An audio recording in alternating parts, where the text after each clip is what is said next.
전능하사 천지를 만드신 하나님 아버지를 내가 믿사오며 그 외아들 우리 주 예수 그리스도를 믿사오니 이는 성령으로 잉태하사 동정녀 마리아에게 나시고 본디오 빌라도에게 고난을 받으사 십자가에 못 박혀 죽으시고 장사한 지 사흘 만에 죽은 자 가운데서 다시 살아나시며 하늘에 오르사 전능하신 하나님 우편에 앉아 계시다가 저리로서 산자와 죽은 자를 심판하러 오시리라. 성령을 믿사오며 거룩한 공회와 성도가 서로 교통하는 것과 죄를 사하여 주시는 것과 몸이 다시 사는 것과 영원히 사는 것을 믿사옵나이다. 아멘. 샬롬 여러분 반갑습니다. 지승훈 전도사입니다. 자, 추석 연휴 잘 보내고 계신가요? 즐겁게 보내고 있는 친구도 있을 거고 조금 불편함을 느끼는 친구도 있을 거예요. 즐거움과 불편함이 공존하는 날이 바로 명절이죠. 성경에 보면요, 이스라엘 백성들도 다 저마다의 명절을 보냅니다. 성경 속에서 이 유대인들이 명절을 어떻게 보내는지 몇몇 장면을 찾아볼 수 있는데요, 그중 한 장면을 소개해 드리려고 합니다. 어떤 내용이 있을지 우리 먼저 함께 말씀을 읽어보도록 하겠습니다. 예수께서 산에 올라가서 제자들과 함께 앉으셨다. 마침 유대 사람의 명절인 유월절이 가까운 때였다. 예수께서 눈을 들어서 큰 무리가 자기에게로 모여드는 것을 보시고 빌립에게 말씀하셨다. 우리가 어디에서 빵을 사다가 이 사람들을 먹이겠느냐. 자, 유대인들이 가장 크게 지키는 세 가지 절기가 있는데 그중 하나가 바로 유월절입니다. 이때가 되면요, 전국 각지에서 수많은 사람들이 예루살렘 성전으로 모여듭니다. 예수님께서도 원래 6월절마다 예루살렘으로 가셨는데 오늘 말씀이 펼쳐지고 있는 장소는 놀랍게도 예루살렘이 아닙니다. 이 말씀이 펼쳐지고 있는 장소는 예루살렘과 아주 먼 거리가 떨어져 있는 갈릴리 지방입니다. 유대인의 대명절인데 예수님께서는 이동하지 않으셨어요.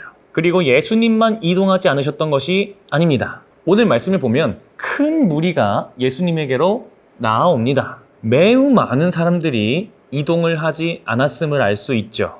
저도 이번 명절 때 딱히 어디에 가지 않았었는데 그것과는 조금 다릅니다. 이스라엘 백성들에게 있어서 이 절기는요, 그들의 종교와 관련되어 있습니다. 이스라엘 백성 전부는 하나님을 아주 극진히 섬겼기 때문에 모든 절기를 한 명도 빠짐없이 잘 지키면서 하나님의 명령을 지켜냈습니다. 그들의 생활에서 절기를 지키는 것은 필수적인 것이다 라는 것이죠. 그런데 그 필수적인 절기도 지켜내지 못하는 사람들이 있었다는 것입니다. 그 이유를 우리가 알 수 있는데 2절 말씀에 보면요, 이렇게 기록되어 있습니다.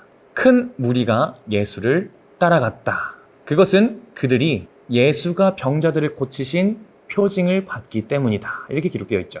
병자들을 고치신 것을 보고 모여들었습니다. 왜 모여들었을까요? 당연히 자신들도 그 능력이 필요했기 때문이죠. 몸이 아프기 때문에 제대로 먹고 살 수가 없습니다. 일을 제대로 할 수도 없으니까요. 그리고 또 그 아픈 몸을 부여잡고 예루살렘까지 이동하기가 참 어렵습니다.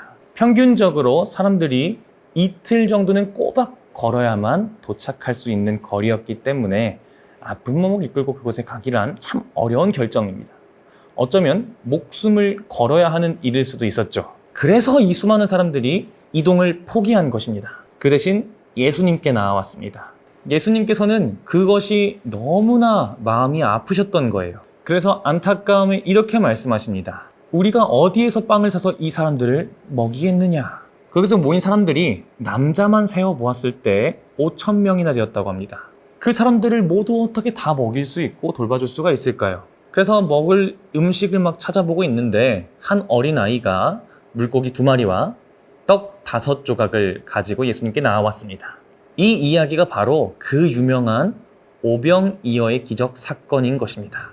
5개의 떡과 2마리의 물고기로 수많은 사람들을 먹이고 남은 음식의 양이 12광줄이나 되었던 그 놀라운 오병이어의 기적의 사건이 바로 이 말씀이죠. 그 기적 사건 안에는요, 이런 배경 이야기들이 깔려 있었던 것입니다. 목숨을 걸어야만 이동할 수 있는 안타까운 사람들, 그래서 유대인의 명절을 지키지도 못하고 그저 주저앉아 있을 수밖에 없었던 사람들, 또 일을 제대로 할 수가 없어서 끼니도 걸을 수밖에 없었던 그 사람들을 보시고 너무나 마음이 아파하셨던 예수님, 그래서 그들을 먹이시고 돌보셨습니다.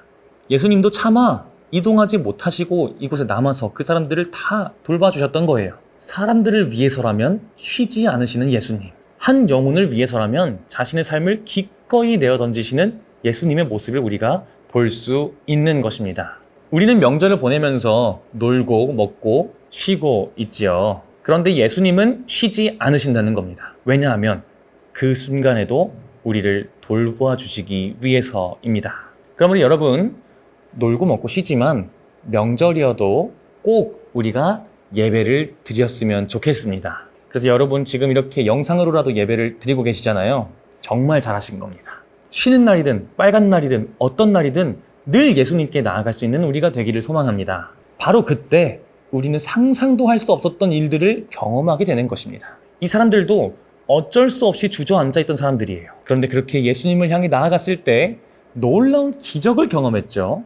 그런 것처럼요, 우리도 언제든 예수님을 향해 나아갈 때 바로 그때 예수님께서 우리에게 베풀어 주시는 놀라운 기적을 경험할 수 있게 되는 것입니다. 사랑하는 팀즈 여러분, 남은 명절 훅 쉬면서 잘 보내시기 바랍니다. 그 대신 꼭 예수님을 향해 나아가는 그런 시간을 가지시기 바랍니다. 우리를 향한 예수님의 마음은 쉼이 없습니다. 우리 또한 예수님을 향해 나아가는 마음에 쉼이 없기를 바랍니다. 예수님은 그런 우리에게 큰 사랑을 베풀어 주시기 위해 기다리고 계십니다. 그 예수님을 향해 나아가서 큰 사랑과 기적을 경험하는 그런 귀한 명절 되시기를 간절히 소망합니다. 기도함으로 예배를 마치도록 하겠습니다. 오늘 말씀을 통해 예수님께서는 우리를 향한 그 사역을 쉬지 않으신다는 것을 알았습니다. 명절이 되면 우리는 쉬지만 우리를 향한 사랑과 기적을 베푸시는 예수님은 오늘도 쉬지 않고 우리를 돌보고 계심을 기억합니다. 그 예수님께 우리 또한 쉬지 않고 나아가게 하여 주시옵소서. 늘 변함없이 예수님께로 나아가서 우리에게 베풀어 주시는 사랑을 경험하는 우리 모든 팀즈 친구들 될 수 있도록 우리의 마음을 주님께로 향하여 열어 주시옵소서. 감사드리며 예수 그리스도의 이름으로 기도합니다. 아멘. 하늘에 계신 우리 아버지여, 이름이 거룩히 여김을 받으시오며 나라가 임하시오며 뜻이 하늘에서 이루어진 것 같이 땅에서도 이루어지이다. 오늘 우리에게 일용할 양식을 주시옵고 우리가 우리에게 죄 지은 자를 사하여 준 것 같이 우리 죄를 사하여 주시옵고 우리를 시험에 들게 하지 마시옵고 다만 악에서 구하시옵소서. 나라와 권세와 영광이 아버지께 영원히 있사옵나이다. 아멘.